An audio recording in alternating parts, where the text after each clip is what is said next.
Hello friends, welcome back to channel. இன்னைக்கு நம்ம சூப்பரா ஒரு பீட்சா ரெசிபி தான் பார்க்க போறோம். அதுவும் ஈஸ்ட் அவன் மைதா எதுவுமே இல்லாம சிம்பிளா பேன் வச்சு கோதுமை மாவுல எப்படி செய்யலாம்னு தான் பார்க்க போறோம். வெளியில வாங்குற பீட்சா மாதிரி இருக்கும், டேஸ்ட் வித்தியாசமே தெரியாது. எப்படி செய்யலாம்னு பார்க்கலாம் வாங்க. சொல்ல போகிற அளவு எல்லாமே 8 இன்ச் சைஸ் பீஸாக்கானது. கோதுமை மாவு அரை கப் எடுத்துக்கலாம். இந்த மாதிரி நல்லா அழுத்தி கப்போட லெவல் விட கொஞ்சம் அதிகமாக இருக்கணும்.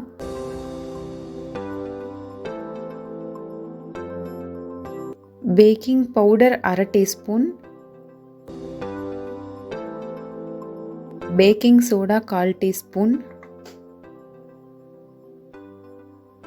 உப்பு தேவையான அளவு சேர்த்துக்கலாம், சர்க்கரை 1/4 டீஸ்பூன்,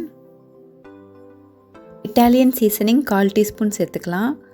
பீஸா பேஸ்லேயே இட்டாலியன் சீசனிங் சேர்த்துக்கிறதுனால மாவு நல்லா ஃப்ளேவராக இருக்கும். இது எல்லாத்தையும் நல்லா மிக்ஸ் பண்ணிவிட்டு ஆயில் 1 டீஸ்பூன் சேர்த்துக்கலாம். நம்மளுக்கு மொத்தமாக 3 டீஸ்பூன் தேவைப்படும். இப்போ 1 டீஸ்பூன் மட்டும் சேர்த்துக்கலாம். நான் இதில் யூஸ் பண்ணுறது ஆலிவ் ஆயில். உங்களுக்கு எந்த ஆயில் வேணுமோ அதை யூஸ் பண்ணிக்கலாம். தயிர் 1/3 கப் தேவைப்படும், அதாவது 1/4 கப்பை விட கொஞ்சம் அதிகமாக. மொத்த தயிரையும் இப்போவே சேர்க்க வேண்டாம், 3/4 வாசி இப்போ சேர்த்துட்டு பிசைஞ்சதுக்கப்புறம் எவ்வளோ தேவைப்படுதோ அதை சேர்த்துக்கலாம். இப்போது மீதி இருந்த தயிரையும் சேர்த்துட்டு நல்லா பிசைஞ்சிடலாம். இந்த மாவு நம்ம சப்பாத்தி மாவு அளவுக்கு கெட்டியாக இருக்கக்கூடாது, இன்னும் கொஞ்சம் கொல கொலன்னு இருக்கணும். இப்போது இந்த ஸ்டேஜில் இன்னொரு டீஸ்பூன் எண்ணெய் சேர்த்துட்டு நல்லா பிசைஞ்சிடலாம். அடுத்து 3வது டீஸ்பூன் எண்ணெயும் சேர்த்துடலாம்.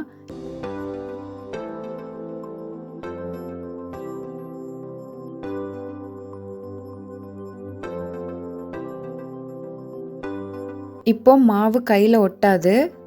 இனி இதை 1.5 மணி நேரம் நல்லா ஊற வச்சிடலாம். உங்களுக்கு டைம் இல்லைன்னா கண்டிப்பாக அரை மணி நேரமாவது ஊற வைக்கணும். இப்போது பிட்ஸா சாஸ் ரெடி பண்ணிடலாம். அதுக்கு 4 பல் பூண்டு, அப்புறம் ஒரு மீடியம் சைஸ் தக்காளியை 4ஆக கட் பண்ணிவிட்டு கொதிக்கிற தண்ணியில் சேர்த்துக்கலாம். தக்காளியோட தோல் பிரிஞ்சு வர வரைக்கும் வேக வச்சிடலாம். வேக வச்சுட்டு தோலை ரிமூவ் பண்ணிடலாம். இனி இது நல்லா ஆற வச்சுட்டு அரைச்சிக்கலாம். இப்போது 1 டேபிள் ஸ்பூன் எண்ணெய் சேர்த்துட்டு அதில் நம்ம அரைச்சி வச்சுருந்த தக்காளி பூண்டு பேஸ்ட், 1/4 டீஸ்பூன் காஷ்மீரி மிளகாத்தூள் சேர்த்துக்கலாம். காஷ்மீரி மிளகாத்தூள் காரம் கம்மியாக கலர் நல்லா கிடைக்கும். நீங்கள் சாதா மிளகாத்தூள் சேர்த்துக்கிற மாதிரி இருந்தால் இதில் இன்னும் பாதி சேர்த்துக்கிட்டால் மட்டும் போதும். 1 டீஸ்பூன் டொமேட்டோ சாஸ், அதுக்கப்புறம் இட்டாலியன் சீசனிங் கொஞ்சமாக, சர்க்கரை 1/4 டீஸ்பூன், அப்புறம் உப்பும் சேர்த்துக்கலாம். உப்பு அளவு கொஞ்சம் கம்மியாக இருக்கிற மாதிரி பார்த்துக்கோங்க, ஏன்னா நம்ம ஏற்கனவே பீஸா பேஸ்லேயும் உப்பு சேர்த்துருக்குறோம், சீஸ் சேர்க்க போகிறோம், அதுலேயும் உப்பு இருக்கும். கொஞ்சமாக தண்ணி சேர்த்துட்டு மிளகாத்தூளோட பச்சை வாசம் போகிற வரைக்கும் வதக்கிக்கலாம். பீட்சா சாஸ் இந்த பதத்தில் இருந்தால் சரியாக இருக்கும். ரொம்ப தண்ணியாக இருந்ததுன்னா பீட்சா பேஸ் உறிஞ்ச ஆரம்பிச்சிரும், சொத சொதன்னு ஆயிரும்.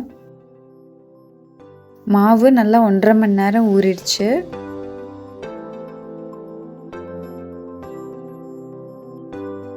நான் 8 இன்ச் சைஸ் பிளேட் எடுத்துருக்கிறேன். பிளேட்டில் நல்லா ஆயில் ஸ்ப்ரெட் பண்ணிக்கலாம்.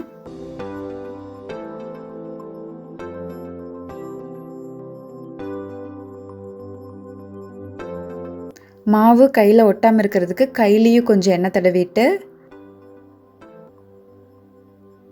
பீட்சா பேஸை பிளேட்டில் ஸ்ப்ரெட் பண்ணிக்கலாம்.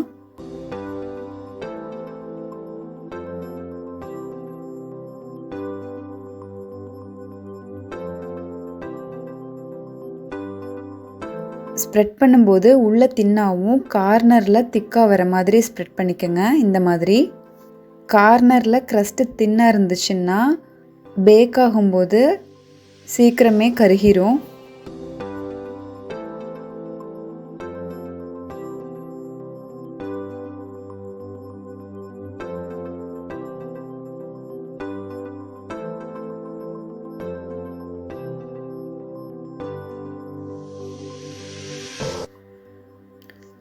இந்த மாதிரி ஃபோர்க் வச்சு ப்ரிக்கிள் பண்ணிக்கலாம். இப்படி ஃபோர்க் வச்சு குத்தாமல் விட்டுட்டோம்னா சென்டர்லேயும் மாவு ரொம்ப உப்பி வந்துடும். பிட்ஸா சாஸை ஸ்ப்ரெட் பண்ணிக்கலாம்.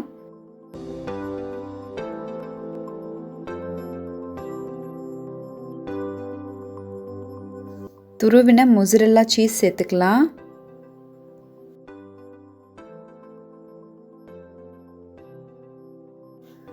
உங்களுக்கு இதில் எந்த காய்கறி விருப்பமோ அது சேர்த்துக்கலாம். நான் கொஞ்சம் ஆலிவ்ஸ், மஷ்ரூம், குடமிளகாய் அப்புறம் வெங்காயம் சேர்த்துக்க போகிறேன்.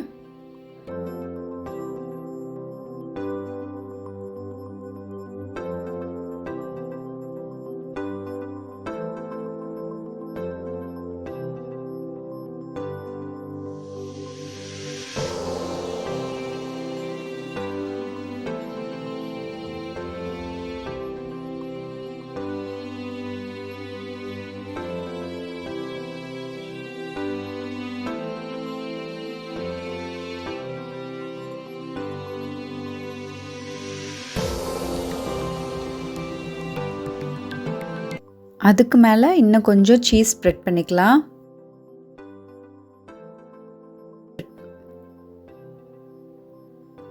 கடைசியாக கொஞ்சம் ஆயில் இல்லைன்னா பட்டர் ஸ்ப்ரெட் பண்ணிக்கலாம்.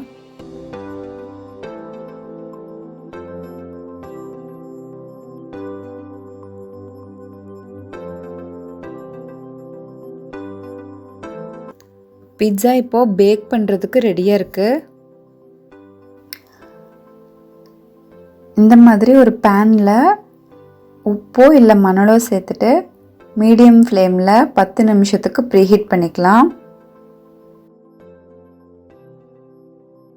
பேன் ப்ரீஹீட் ஆகிடுச்சு.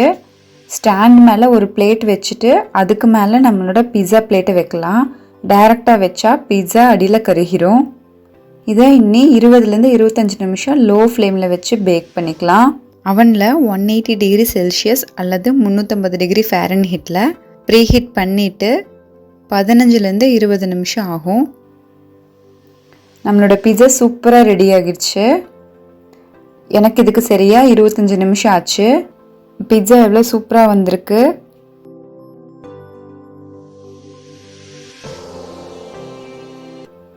இதை நம்ம டேஸ்ட் பண்ணி பார்த்துடலாம்.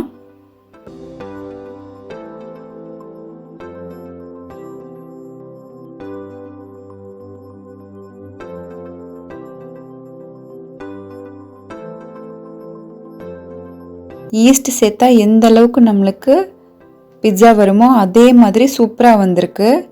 அடியிலையும் பாருங்கள் எவ்வளோ நல்லா கோல்டன் ப்ரௌனாக இருக்குது. டேஸ்ட்டும் சூப்பராக இருக்குது. இந்த ரெசிபி பிடிச்சிருந்தா லைக் பண்ணுங்கள். நம்ம சேனலுக்கு சப்ஸ்கிரைப் பண்ணுங்கள். தேங்க்யூ.